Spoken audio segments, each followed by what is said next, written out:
विश्व युद्ध आपके साथ मैं हूं जिया कौशिक।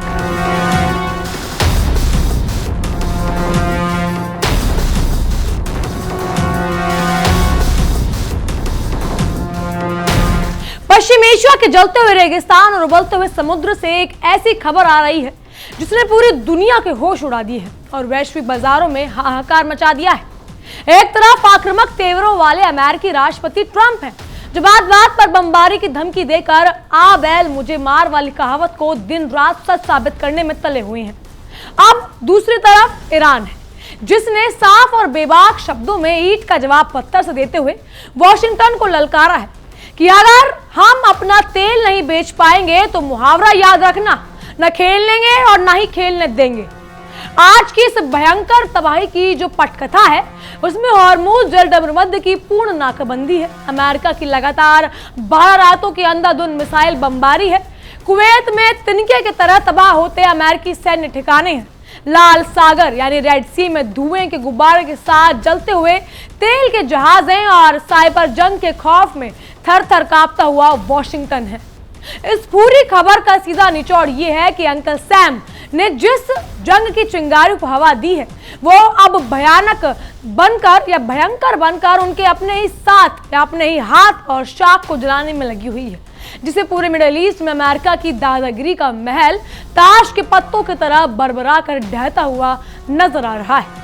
ईरान की संसद के स्पीकर और मुख्य वार्ताकर्ता मोहम्मद बकैर गालिबाफ ने वॉशिंगटन के आकाओं को खुलेआम चेतावनी देते हुए साफ कर दिया कि तेहरान अब हॉर्मुज़ जलसंधि यानी स्ट्रेट ऑफ हॉर्मुज़ के हालात को युद्ध से पहले वाली स्थिति में किसी भी कीमत पर लौटने नहीं देगा। उन्होंने सोशल मीडिया प्लेटफॉर्म एक्स पर अपनी खरी खोटी सुनाते हुए लिखा कि ये टकराव अब सब कुछ या कुछ नहीं की अंतिम और निर्णायक बाजी बन चुका है।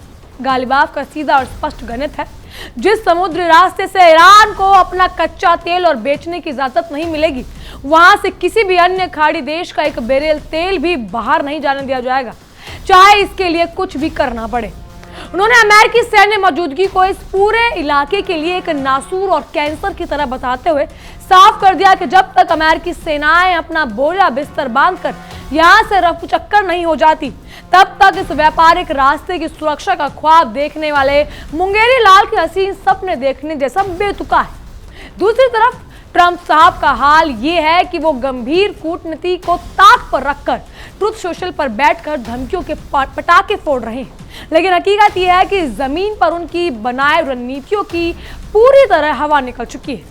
ट्रंप ने शेखी बगाड़ते हुए धमकी दी है कि अगर ईरान ने हॉर्मुज़ में किसी भी जहाज पर एक भी गोली, ड्रोन या मिसाइल चलाई तो अमेरिकी सेना तेहरान के पास या शहर के अंदर बने रणनीतिक पुलों और पावर प्लांट्स को बारूद से पूरी तरह उड़ाकर खाक कर देगी। लेकिन ट्रंप साहब शायद ये भूल गए हैं कि आसमान का थूका खुद उनके मुंह पर ही गिरेगा। उनकी इस बचकानी डींगे हाँकने वाली और अहंकार से भरी हुई बयानबाजी ने बुझती आग में भी घी डालने का काम करा है। एक तरफ अमेरिका खुद को पूरी दुनिया का इकलौता थानेदार समझकर हुक्म चलाता था, तो दूसरी तरफ एक संकरे जलसंधि ने ईरानी नौसेना के उसकी पूरी चौधराहट को अकड़ की हवा निकालकर रख दी है। हॉर्मुज़ का ये बेहद संकरा समुद्री रास्ता पूरी दुनिया की अर्थव्यवस्था की सबसे दुखती रग है और ईरान ने बिना झिझके एक ठीक से इस रग पर अपनी भारी और मजबूत उंगली रख दी है। दुनिया की कुल तेल आपूर्ति का लगभग 1/3 हिस्सा इसी रास्ते से होकर गुजरता है, लेकिन अमेरिका की बेवकूफाना और एक तरफा पाबंदियों ने ईरान को ऐसा आक्रामक रुख अपनाने पर मजबूर कर दिया कि तेहरान ने दुनिया के सामने साफ कर दिया है कि अगर उनकी राष्ट्रीय सुरक्षा और आर्थिक तंत्र को पंगु बनाने की साजिश की गई तो पूरी खाड़ी का कोई भी बुनियादी ढांचा या तेल का कुआं सुरक्षित नहीं रहेगा। अमेरिका सोचता था कि वो पाबंदियां लगाकर ईरान को घुटनों पर ले आएगा, लेकिन ईरान ने अमेरिकी चालबाजी को भांपते हुए पूरे हॉर्मुज़ को अमेरिकी जहाजों को और उसके सहयोगियों के लिए मौत का भयानक जाल बना दिया है। सेंटकॉम यानी अमेरिकी सेंट्रल कमांड का दावा है कि उनके राष्ट्रपति के कड़े निर्देशों पर अमेरिकी सेना लगातार 12वीं रात भी ईरानी सैन्य ठिकाने पर विनाशकारी मिसाइलों की बारिश कर रही है। अमेरिका बड़ी मासूमियत से दलील दे रहा है कि वो इस रणनीतिक इलाके में नागरिक और कारोबारी जहाजों की सुरक्षा सुनिश्चित करने के लिए ये सब कर रहे हैं, लेकिन उनकी ये दलील 100 चूहे खाकर बिल्ली हज को चली जैसी हो चुकी है। अब सच्चाई ये है कि अमेरिका द्वारा बरसाए जा रहे बारूद के बावजूद ईरानी सेना का मनोबल टूटने के बजाय और अधिक बुलंद हो रहा है। वॉशिंगटन जितनी मिसाइलें दाग रहा है, खाड़ी में अमेरिकी शाख और दबदबा उतना ही तेजी से गर्त में जा रहा है। और ये बात फिर से साबित हो रही है कि केवल हथियारों के दम पर किसी स्वाभिमानी देश को गुलाम नहीं बनाया जा सकता। ताजा घटनाक्रम में ओमान के तट के पास हॉर्मूज के दक्षिण मार्ग से गुजरने की गुस्ताखी करने वाला विशाल तेल टैंकर में भयंकर विस्फोट हुआ और वो धू धू करके जलने लगा। अब ईरान की रिवॉल्यूशनरी गार्ड कॉर्प्स यानी IRGC ने साफ तौर पर कह दिया है कि टैंकर अमेरिका के उकसावे पर उस खतरनाक मार्ग से गुजरने की कोशिश कर रहा था जहां ईरानी सेना द्वारा समुद्री बारूद सुरंगें बिछाई जा रही। विस्फोट इतना भीषण और डरावना था कि इस टैंकर के पीछे आ रहे 2 अन्य जहाजों ने दुम दबाकर भागने से अपनी भलाई समझी और तुरंत उल्टे पांव वापस लौट गए। IRGC ने पूरी दुनिया को 2 टूक चेतावनी दी है कि जब तक अमेरिका अपनी गुंडागर्दी और सैन्य आक्रामकता बंद नहीं करता तब तक हॉर्मूज का रास्ता पूरी तरह सील रहेगा और जो भी बिना ईरानी अनुमति के घुसेगा उसका अंजाम राख और धुएं के सिवा कुछ नहीं होगा। ईरानी विदेश मंत्री सैयद अब्बास अराक्ची ने भी अमेरिका को आईना दिखाते हुए स्पष्ट कर दिया कि उनका देश अब किसी भी दबाव में आए बिना जैसे को तैसा वाली आक्रामक और सख्त रक्षा नीति चलाएगा। उन्होंने सोशल मीडिया पर पोस्ट करते हुए सीधा संदेश दिया है कि ईरान की संप्रभुता या हितों पर हमला करने की भूल करने वालों को ऐसा करारा भयानक जवाब दिया जाएगा जिसकी वॉशिंगटन ने अपने सपने में भी कल्पना नहीं की होगी। अमेरिका उस गलतफहमी में जी रहा था कि वो लगातार बमबारी करके ईरान को डरा देगा और अपनी शर्तों पर बातचीत की मेज पर खींच लाएगा, लेकिन ईरान के विदेश मंत्री के बयानों ने साफ कर दिया कि तेहरान अब किसी भी अमेरिकी झांसे या धोखे में आने वाला नहीं और वो हर वार का जवाब दुगनी ताकत से सीधे सीधे दिया जाएगा। इस भयंकर जंग में अमेरिका की जो मुसीबतें हैं और बदनामी केवल हॉर्मूज के पानी तक सीमित नहीं रही। रेड सी से लेकर उसके सहयोगियों के पसीने छूट चुके हैं। यमन के हूती विद्रोह ने सऊदी अरब के एक बड़े तेल टैंकर को सीधा मिसाइल से निशाना बनाया जिससे जहाज के अगले हिस्से में भीषण आग लग गई और अफरा तफरी मच गई। अमेरिका लाल सागर में अपने जंगी जहाजों के बेड़े उतार कर अपनी ताकत की शेखी बगाड़ता रहा, लेकिन हूतियों की मिसाइल या एक सटीक मिसाइल ने उसकी तमाम हवाई टेक सुरक्षा या हाई टेक सुरक्षा व्यवस्था की पोल खोल कर रख दी है। घर में नहीं है दारा और अम्मा चली भुनाने के तर्ज पर अमेरिका पूरी दुनिया के जहाजों को सुरक्षा देने का ढिंडोरा पीट रहा है, लेकिन वो अपने ही करीबियों के जहाज को राख होने से बचाने में पूरी तरह नाकाम हो रहा है। दिलचस्प और हैरान करने वाली बात आपको पता है क्या है? वो ये है कि इस महातनाव और भीषण गोलाबारी के बीच सिंगापुर और चीन के झंडे वाले 2 विशालकाय तेल टैंकर करीब 40 लाख बैरल सऊदी तेल भरकर बेधड़क रेड सी से होकर गुजर रही। इन जहाजों के नेविगेशन सिस्टम ने स्पष्ट रूप से संकेत दे दिया है कि इनमें चीनी क्रू मौजूद है, जो ये साबित करता है कि हूती विद्रोह और ईरानी बलों का गुस्सा पूरी दुनिया के व्यापार से नहीं बल्कि केवल अमेरिका की दादागिरी और उसके पिछलगू देशों से ही ये घटना या पूरी घटना अमेरिकी कूटनीति के मुंह पर एक करारा तमाचा है, क्योंकि दुनिया साफ देख रही है कि जहां अमेरिकी जहाजों पर मिसाइलें गिरी रही वहीं अन्य देशों का व्यापार बिना किसी रुकावट के आराम से जारी है। जंग का दायरा अब ईरान की सीमाओं से निकलकर सीधे अमेरिकी सैन्य अड्डों की दरवाजे तक पहुंच चुका है और इसका ताजा शिकार कुवैत बना है। IRGC ने दावा किया है कि उसमें कुवैत में स्थित अमेरिकी सैन्य बेहद ठिकानों पर बेहद सटीक और घातक हमले किए गए। अली अलम सलम एयरबेस पर तैनात अमेरिका के सबसे महंगे पैट्रियट मिसाइल डिफेंस सिस्टम, खतरनाक MQ-9 ड्रोन के हैंगर और गोला बारूद के विशाल डिब्बों को ईरानी मिसाइलों ने पलक झपकते ही राख के ढेर में तब्दील कर दिया। इसके अलावा अल अदियार बैरक में अमेरिकी सैनिकों ने बैरकों और 2 हेलीकॉप्टर हैंगरों को भी हमला का निशाना बनाया। अमेरिका दुनिया भर में अपने एयर डिफेंस की ढींगी हाँकता थकता नहीं, लेकिन ईरानी हमलों ने साबित कर दिया कि अमेरिकी टेक्नोलॉजी की भी काट की हांडी ज्यादा देर तक और नहीं चढ़ सकती। कुवैत में बने अमेरिकी ठिकानों पर इस अप्रत्यक्ष और भीषण हमले ने पेंटागन और वाशिंगटन के पेट में भयानक मरोड़ पैदा कर दिया है। जी हाँ, अपनी मुख्य सरजमीन से हजारों मील दूर दूसरों के घरों में जाकर आग लगाने वाले अमेरिका को अभी समझ आ चुका है कि उसके सैनिक खाड़ी के इस रण क्षेत्र में कितनी असुरक्षित और लाचार है। IRGC ने साफ साफ स्पष्ट कर दिया कि उनका निशाना कुवैत के निर्दोष जनता नहीं, बल्कि वहां छावनी बनकर बैठे अमेरिकी सैनिक और हथियार थे। अमेरिका को यह गलतफहमी थी कि अब पूरी तरह जो टूट चुकी है कि वो दुनिया की किसी भी कोने में बैठकर बिना कोई खरोच खाए दूसरों पर मिसाइल बरसा सकता है। अब उनके अपने ही सैनिक खुद आग के दरिया में उतर चुके हैं और अपनी जान बचाने के लिए फिर रहे हैं। पूर्व राजदूत ने एक टीवी चैनल से बात करते हुए कहा कि ट्रंप ने ना तो अपनी खाड़ी सहयोगियों से कोई सलाह ली और ना ही ईरान ने जवाबी हमले के खतरनाक नतीजों का सही आकलन किया।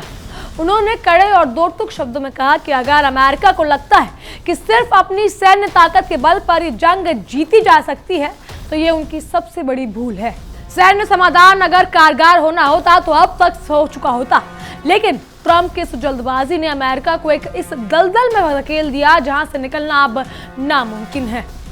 इन्होंने आगे वॉशिंगटन से कड़वे सच्चाई का हकीकत भी याद दिलाई है कि ट्रंप ने फरवरी में ईरान के साथ परमाणु समझौते की बची कुची संभावनाओं पर भी खुद अपने ही हाथों से कुल्हाड़ी मारकर उसे खत्म कर दिया। अब ट्रंप के सामने सिर्फ ईरान के परमाणु कार्यक्रम पर लगाम कसने का मुद्दा नहीं है, बल्कि हॉर्मुज़ जलमध्य पर ईरान के बढ़ते वर्चस्व को रोकना भी एक नामुमकिन सी चेतावनी बन चुकी है। ट्रंप ने अब पछताए होत क्या जब चिड़िया चुग गई खेत को सच कर दिया है।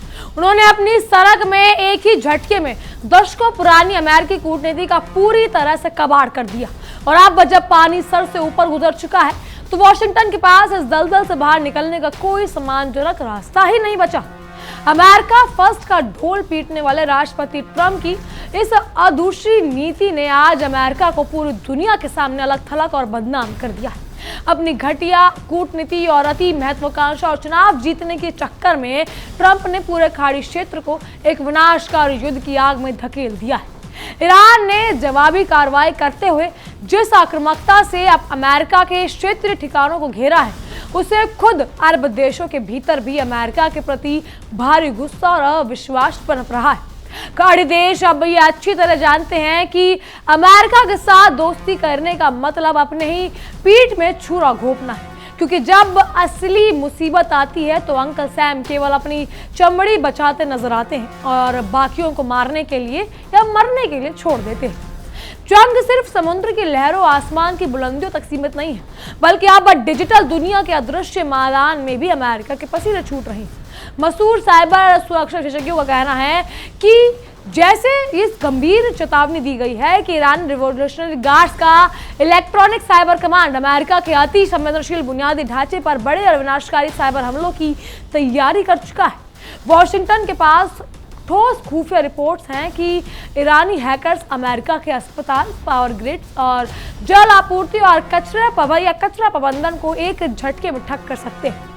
दूसरों के देश में बिजली और पानी काटने की धमकी देने वाले ट्रंप के अपने ही देश में अब अंधेरा छाने और सिस्टम क्रैश होने का डर सता रहा है। ईरानी साइबर खतरे और दुनिया भर में संभावित जवाबी हमलों के खौफ से अमेरिकी विदेश विभाग का कलेजा कांप उठा और अपने हाथ पांव फूलने लगे। स्थिति की गंभीरता को देखते हुए अमेरिका ने आनन फानन में दुनिया भर में फैले अपने नागरिकों के लिए ग्लोबल सिक्योरिटी एडवाइजरी जारी कर दी। वॉशिंगटन ने खुद ये माना है कि मध्य पूर्व के बाहर भी अमेरिकी दूतावासों, संस्थानों, वाणिज्यिक ठिकानों और नागरिकों को निशाना बनाया जा सकता है। जो देश कल तक खुद को दुनिया का सबसे सुरक्षित और अजय मुल्क घोषित करता था, आज उसी देश के नागरिक दुनिया के हर कोने में अपने हिस्साई से डर कर जीने पर मजबूर है। ये अमेरिका की उसी आक्रामक और अहंकारी नीति का सीधा प्रमाण है जिसने पूरी दुनिया को बारूद के ढेर पर लाकर खड़ा कर दिया है। ऐसा भीषण युद्ध और नाकाबंदी की आंच केवल वॉशिंगटन या तेहरान तक सीमित नहीं रहने वाली, बल्कि इसका सीधा और जानलेवा असर दुनिया के गरीब और विकासशील देशों के और रसोई और खेतों पर पड़ने वाला है। संयुक्त राष्ट्र के विश्व खाद्य कार्यक्रम में भी भयानक चेतावनी जारी की गई कि हॉर्मुज़ बंद होने से यूरिया और उर्वरक का एक ऐसा वैश्विक संकट खड़ा हो सकता है जो भुखमरी ला सकता है। बांग्लादेश जैसा देश जो अपनी 80% जनता यूरिया खाद के ऊपर कतर, सऊदी और यूएई पर निर्भर है, भारी कृषि तबाही के मुहाने पर खड़ा है। यूरिया के दाम रातों रात 50% बढ़ चुके हैं और गैस की किल्लत से बांग्लादेश की 5 से 3 यूरिया फैक्ट्रियां बंद हो चुकी हैं। अमेरिका की इस बेतुकी जंग की वजह से मासूम देशों के किसानों की फसलें बर्बाद होने की कगार पर आ चुकी है। इन तमाम चेतावनियों और तबाही के बावजूद अमेरिका की अकल ठिकाने आने वाले नाम नहीं ले रहे हैं। वो लगातार अपनी गलतियों को दोहरा रहे हैं। अमेरिकी वायुसेना ने ईरान के बुशैर प्रांत में एक सैन्य ठिकाने पर तड़के 4 बजे फिर से मिसाइल दागी और इसके साथ ही खुस्तेखान प्रांत में भी अदीम शहर के बड़े भारी इलाकों को भी निशाना बनाया गया। दुनिया के सामने अपनी गिरती हुई शाख और फजीयत पहुंचाने के लिए अमेरिका बार बार मिसाइलें दागकर अपनी मूंछ का बाल ऊंचा करने में बचकाने की कोशिश करता रहता है, लेकिन इतिहास इस बात का गवाह है कि मिसाइलों के अंधे इस्तेमाल से किसी देश की संप्रभुता और उसके लोगों को राष्ट्र स्वाभिमान का कोई भी दबाया नहीं जा सकता और अमेरिका की यह हरकत उसकी बढ़ती हताशा को ही उजागर करेगी। इतिहास उठाकर देखें तो ये साफ गवाही देता है कि अमेरिका ने जब जब किसी दूसरे देश में लोकतंत्र बनाने, शांति स्थापित करने या सुरक्षा के देने के नाम पर अपनी टांग अड़ाई है, वहां केवल तबाही, आंसू और बर्बादी के सिवा कुछ हासिल नहीं हुआ। चाहे वो वियतनाम का दलदल हो, इराक का विनाश हो या अफगानिस्तान से अमेरिकी सेना की शर्मनाक भागदौड़। अब वही पुराना और पिटा हुआ नाटक खाड़ी के देशों में दोहराया जा रहा है। अमेरिका आज भी इस गलतफहमी में जीता है कि वो अपने उन्नत हथियारों और जहाज के दम पर भी हर किसी को डराकर झुका देगा, लेकिन वो ये भूल जाता है कि जब बात अपने वतन की हिफाजत और आज़ादी पर आती है तो ऊंची तकनीक पर इंसान का अटूट जज्बा भारी पड़ जाता है। ईरान का ये मजबूत संघर्ष साबित करता है कि अमेरिकी दादागिरी के दिन अब गिनती के रह गए हैं। पश्चिमी देश और वॉशिंगटन के नेता हमेशा दुनिया के सामने मुक्त व्यापार और समुद्री नियमों का ढोल पीटते रहे, लेकिन जब खुद के समीकरण स्वार्थों की बात करी जाए तो वो सारे अंतर्राष्ट्रीय नियमों और कानून के कूड़ेदान में फेंक दिए जाते हैं। अमेरिका ने बिना किसी अंतर्राष्ट्रीय जनादेश या जनादेश या यूएन की मंजूरी के ईरान पर अवैध और मानवीय पाबंदियां थोपी और उसके तेल व्यापार को पूरी तरह ठप करके उसकी जनता को भूखा मारने की साजिश रची। लेकिन जब ईरान ने उसी के आक्रामक भाषा में पलटवार करते हुए हॉर्मुज का रास्ता बंद कर दिया तो अब वॉशिंगटन में बैठे नीति निर्माता इसे अंतर्राष्ट्रीय अपराध बताकर रोना रो रहे हैं।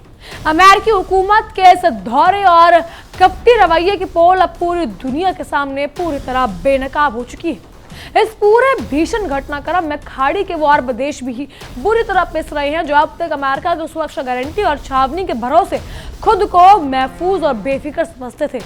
कुवैत और अन्य अमेरिकी ठिकानों पर हो रहे ईरानी मिसाइल हमलों ने इन अरब देशों को आंखों की पूरी तरह से पट्टी उतार दी। उन्हें अब समझ आ चुका है कि ट्रंप की इस युद्ध पिसू और गैर जिम्मेदाराना नीतियां पूरे मिडिल ईस्ट को राख के ढेर में बदल देगी। अमेरिका केवल अपने राजनीतिक स्वार्थों के लिए दूसरों की सरजमी का इस्तेमाल जंगी मैदान के रूप में कर रहा है। अगर ये जंग कुछ ही दिन और खिंची तो खाड़ी के इन संपन्न देशों की तेल आधारित अर्थव्यवस्था भी इस भयानक आग में जलकर हमेशा के लिए खाक हो जाएगी। रेड सी और हॉर्मुज के मुहाने पर जिस तरह से अमेरिकी नौसेना को बेबस, लाचार और पीटते हुए देखा जा रहा है, उस तरह दुनिया के सामने तथाकथित सुपर पावर अमेरिका के इस मिथ को पूरी तरह से चकनाचूर कर दिया। जो अमेरिका चुटकी बजाते ही दुनिया की किसी भी सरकार को गिराने और व्यवस्था बदलने का घमंडी दावा करता था, वो आज हूती विद्रोही की मिसाइलों और ईरानी नौसेना की बारूदी सुरंगों के सामने पूरी तरह लाचार और रक्षात्मक मुद्रा में खड़ा हुआ है। ऊंची दुकान फीका पकवान वाली कहावत आज की अमेरिका पर पूरी तरह सटीक बैठती है। उसकी कागजी ताकत, खोखले दावों और धमकियों का असर अब दुनिया से खत्म हो चुका है और उसकी घटती ताकत को सब देख रहे हैं। दुनिया भर और के कतगांव और थिंक टैंकरों के गलियारों में अब एक ही सुर में आवाज उठ रही है कि इस महासंकट और संभावित तीसरे युद्ध का या तीसरे विश्व युद्ध का एकमात्र समाधान केवल बातचीत, पाबंदियों को हटाना और अमेरिकी सेना की वापसी से ही होगा।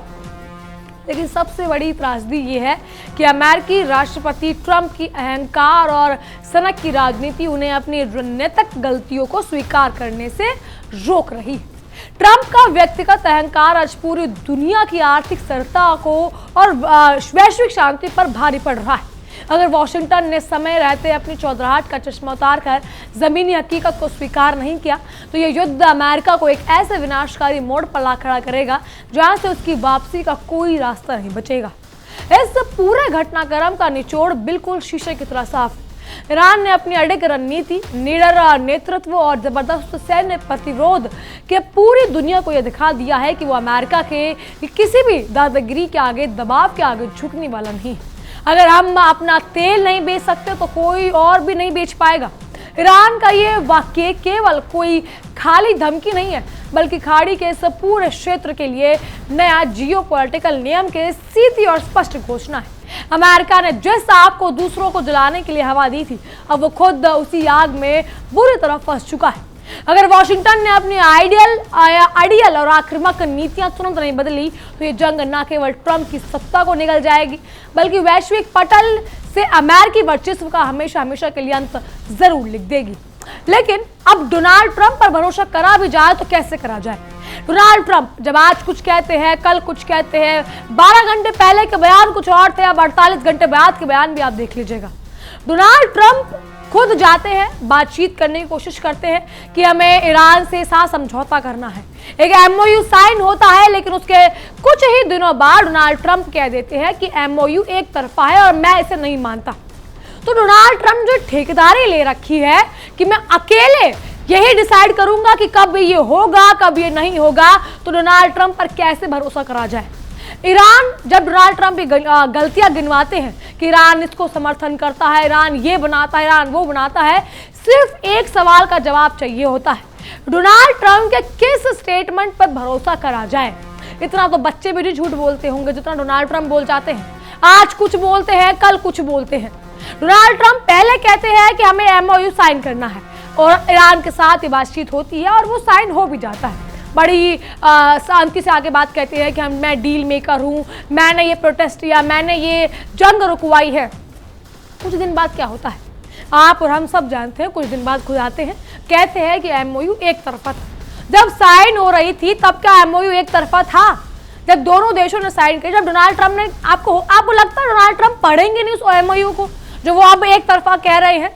उसमें डोनाल्ड ट्रंप सिर्फ चाहते थे कि ये चीज़ मैं एक डील मेकर के तौर पर स्थापित कर दूं, लेकिन उसके बाद खुद आकर खुद ही बोल जाते हैं कि ये MOU एक तरफा है। तो फिर ये डील मेकर जो अब बड़े बड़े अक्षरों में लिखा आता है कि Donald Trump is the only deal maker, कहाँ है वो डील मेकर? कौन सा डील मेकर लगातार 11 दिन किसी भी देश पर इतनी बम बरसात करवाता है या मिसाइल लगवाता है? कौन सा डील मेकर? अब ये खामियाजा जो है ना, जो डोनाल्ड ट्रंप ने रायता फैलाया है, इसको समेटने में खुद मिडल ईस्ट पूरा लगा हुआ है, उधर से इजराइल लगा हुआ है। इजराइल तो क्या रायता समेटेगा? इजराइल तो खुद लेबनान पर अटैक करे जा रहा है, लगातार अटैक कर रहा है। इजराइल भी तो कहाँ सुन रहा है? डोनाल्ड ट्रंप इस तरह ऐसे हो गए हैं कि अब ये ना तो उनसे उगलते बन रहा है और ना ही निगलते बन रहा है। लेकिन इन सब पर आपकी क्या राय है, हमें कमेंट के जरूर बताइएगा। फिलहाल के लिए इतना ही। तमाम खबरों के लिए बने रहिए इंडिया 24/7 के साथ और देखते रहिए हमारी एक खास पेशकश विश्व युद्ध। देखिए इंडिया डेली 24/7 अब आपके स्मार्ट टीवी पर। इंडिया डेली मौजूद है सभी डिजिटल प्लेटफॉर्म पर लाइव और लगातार। इंडिया डेली 24/7 हर दिन राष्ट्र को समर्पित।